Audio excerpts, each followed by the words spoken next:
તો એક તરફ ઈરાને સ્ટ્રેટ ઓફ હોર્મુઝને બંધ કરી અને આ દાવો કર્યો છે કે કોઈ પણ જહાજને હવે પ્રવેશ નહીં આપવામાં આવે, અને બીજી તરફ હવે ઈરાનના દાવાને અમેરિકાએ ફગાવી દીધો છે. પરંતુ હકીકત એ છે કે હોર્મુઝમાં હાલ જે તણાવ ચાલી રહ્યો છે તેના માઠા પરિણામો પહેલેથી જ ભારત સહિત વિશ્વના અનેક દેશો ભોગવી જ રહ્યા છે.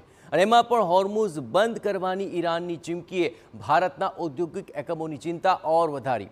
ભારતના મુખ્ય વેપારી અને ઔદ્યોગિક સંગઠન chamber of trade and industry એટલે કે CTIના ચેરમેને ગંભીર ચિંતા વ્યક્ત કરી છે. પરંતુ હવે જોવાનું રહેશે કે જો હોર્મુઝ બંધ થયું તો ભારતમાં તેની શું અસર થશે, ભારત પર કેટલું મોટું સંકટ આવી શકે છે. આ તમામ બાબતોને સમજવાનો પ્રયત્ન કરીએ તો સ્ટ્રેટ ઓફ હોર્મુઝ એ તમામ જહાજ માટે બંધ કરવાનો આ ઈરાનનો મહત્વપૂર્ણ દાવો અત્યારે, અને તેને લઈને આ પરિસ્થિતિ તંગ બની છે.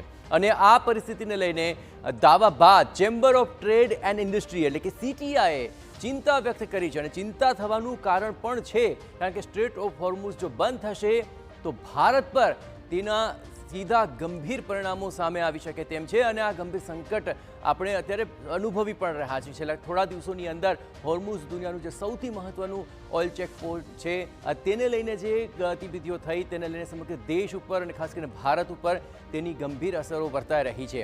જેમાં પેટ્રોલ, ડીઝલ આ ઉપરાંત તેલની કિંમતોમાં હજુ પણ મોટો ભાવ વધારો થઈ શકે છે, હજુ પણ મોટો ભડકો થઈ શકે છે, અને તેની સીધી અસર તમામ લોકો ઉપર અત્યારે વર્તાઈ પણ રહી છે.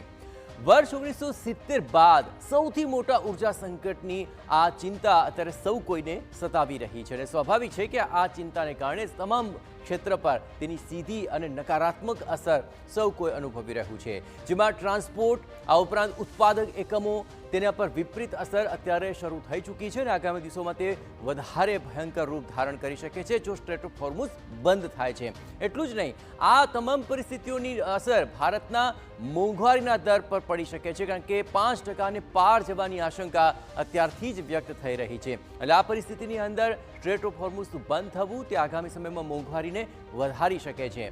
હોર્મુઝ ઝડપથી ખુલે તે માટે ભારત સરકારે એને નજર રાખવા માટે ખાસ એક રજૂઆત પણ કરવામાં આવી છે. કારણ કે જેટલું પણ ટ્રાન્સપોર્ટ થકી અહીં ઓઇલ પસાર થઈને ભારત તરફ આવી રહ્યો છે તેની પર સીધી આ અસર વર્તાઈ રહી